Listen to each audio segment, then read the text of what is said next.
this is my 6/4 contrabass tuba. This is one that's pitched in double C. And this is the instrument that I play, I'd say 90% of the time in the orchestra.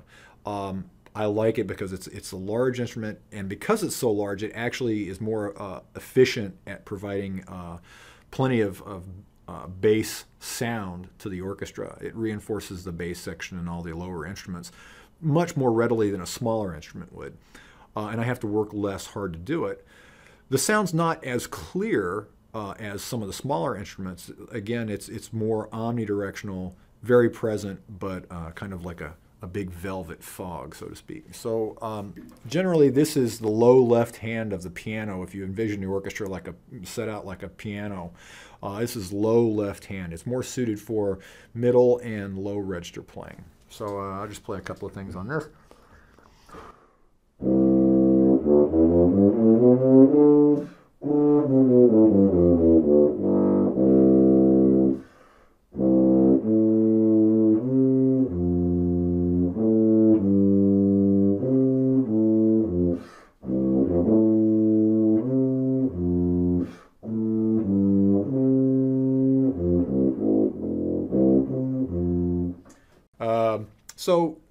This is the instrument I use most of the time in the orchestra.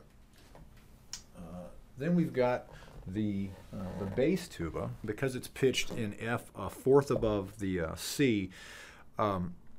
It's more suited to higher solo repertoire and higher orchestral repertoire. So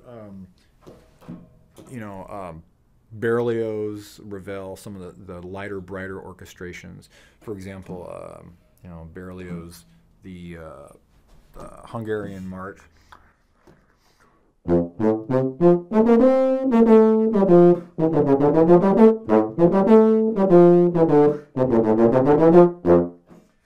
Stuff like this. It's got a lighter, leaner, clearer, more vocal sound. It's easier for technical passages.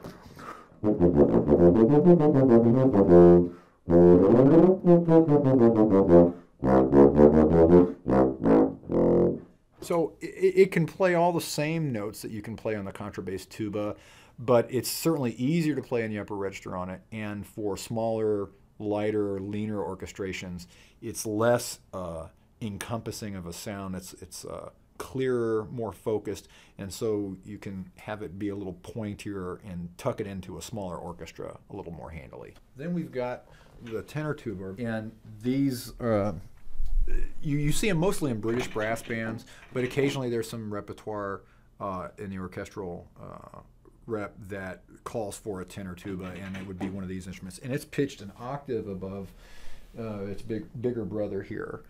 This one happens to be pitched in B flat, and you'll hear it's a much smaller, clearer, leaner sound.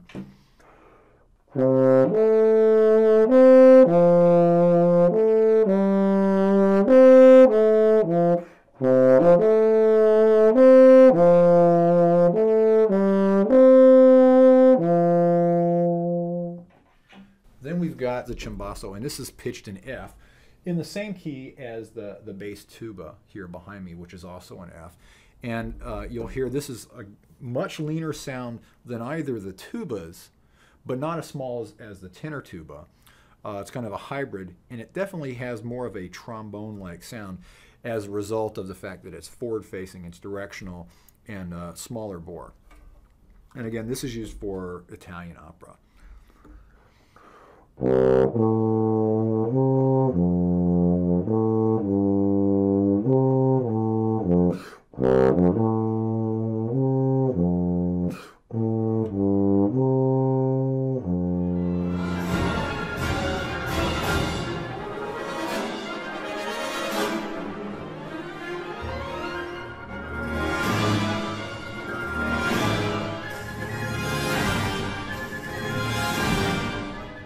Basically, all the mouthpiece does is it focuses, it acts as a cup to focus your buzzing lips into the small shank here, which then is plugged into the instrument that you're going to put it in. So on the tuba here, you've got your mouthpiece, and you buzz into it, and then you plug it into the lead pipe, which then goes into the valves, and the sound comes out of the bell. all you're really doing when you play a brass instrument is amplifying your buzzing lips. And you do that with the mouthpiece. So let me get a pitch here. If you want to buzz a C, for instance, or play a C on tuba, if you've got that pitch in your ear and you can sing it, do, do, if you sing there or whatever, you hear the pitch in your head and you buzz your lips. Now, if I do that looking at the mouthpiece, it doesn't really work very effectively. So now we've got this mouthpiece which has a cup and a bowl, or a cup-shaped bowl with a lead pipe. Now we've got something to work with. We've got a focused buzz, and that's going to be amplified into the tuba.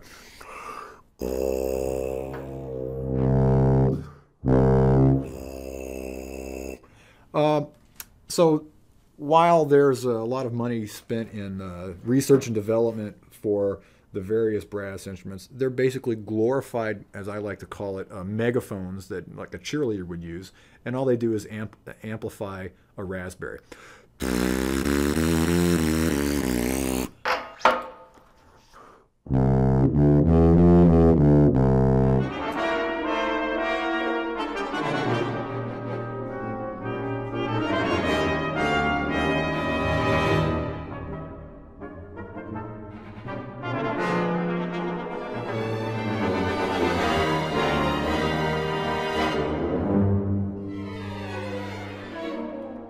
If you look, every instrument in the orchestra just about has, has some brethren, for lack of a better way to put it. There's a ream of fiddles. There's a bunch of violas. You have a section of basses. Even in the woodwind section, you've got a couple of oboes. You have a couple of bassoons, a couple of clarinets, a couple of flutes, as many as 3 or 4. Trumpets, you have usually 2 at least, sometimes 3, 4 or more. French horns, you have 4 or 5, counting an assistant. And trombones, you have 3.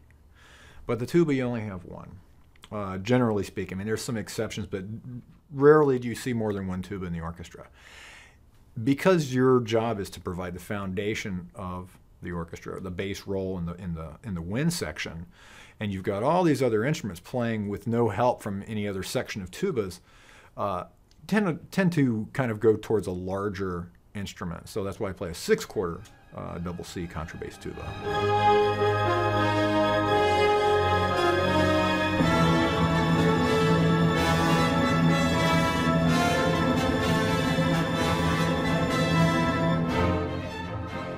I kind of have a non-traditional background as far as how I came to play the tuba. I should say the tuba was thrust upon me. It wasn't something that I arrived at my own. Previous to me playing the tuba, I was in middle school and late grade school. I was a saxophone player, and a very happy and contented saxophone player. I played an instrument that everybody liked and everybody knew, and I loved it. I felt like I was pretty good on it. But when I got into the 9th grade in high school, my band director said, "Son, you're the biggest guy in the band. We don't have any tubas, and we've got plenty of saxophone players. If you want to be in the band, you have to play the tuba. You don't really have an option. You must play the tuba if you want to be in the band." Well, I mean, I really like the saxophone, but I like being in the band more than just playing the saxophone. So I thought, well, if this is my only option, I guess I'll play the tuba. And basically what he did was he gave me a tuba, and he gave me a method book and a tired old rusty mouthpiece, and basically said, okay, go into a practice room, and band camp is for the next 2 weeks. Don't come out until you can play that thing. And so every day for 4 hours a day during band camp, when everybody else is in the band room rehearsing all the great classics, Rockin' Robin, Louie Louie, Wipeout, all these songs that I really desperately wanted to participate in. Instead, I was learning how to push the buttons down and how to buzz my lips and reading this Rubank method for, elementary tuba. And I figured out enough that I could go out and play the bass line to Louie Louie and Wipeout and Rockin' Robin and earn my way into the band.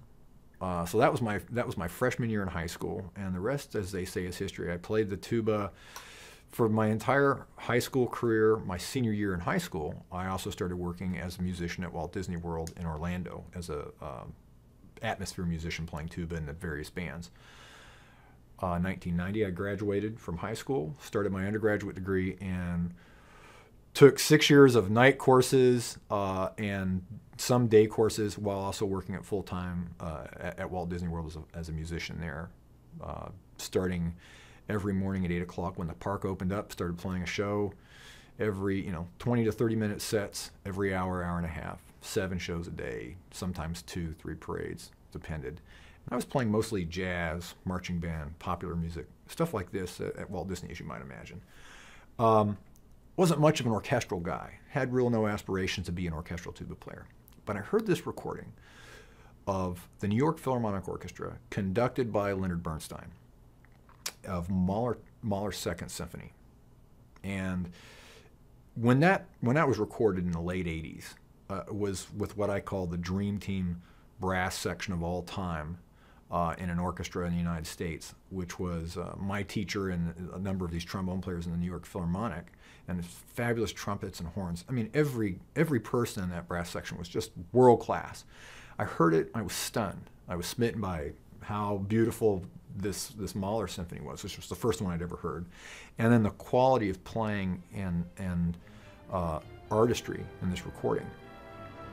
Now, I mention that because that had a profound impact on me.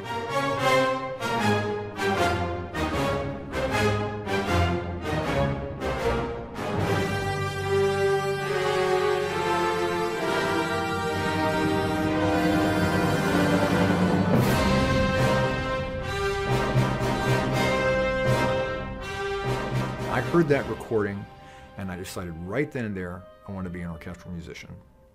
And I auditioned at the Juilliard School for my master's degree so that I could study with these gentlemen.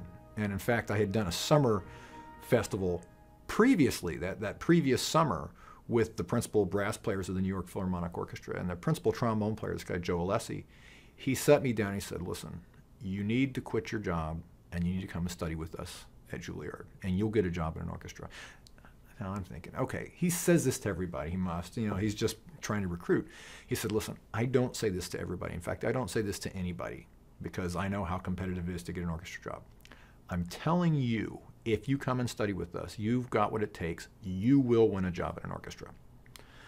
So I took the leap of faith. I auditioned at Juilliard, got a scholarship, and went to the Juilliard School for my master's degree. Finished that in 1998. Started working on my doctorate at Rutgers University for 1 year, and then the position opened up here in Seattle Symphony, and auditioned for that job subsequently and won the job, and I've been here ever since 1999.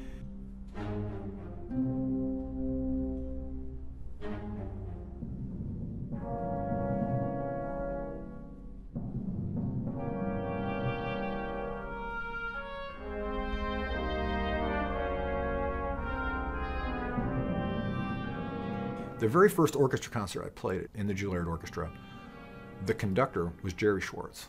My very first concert I ever played at the Juilliard School, Jerry's music director. 3 years later, I'm principal tuba in his orchestra.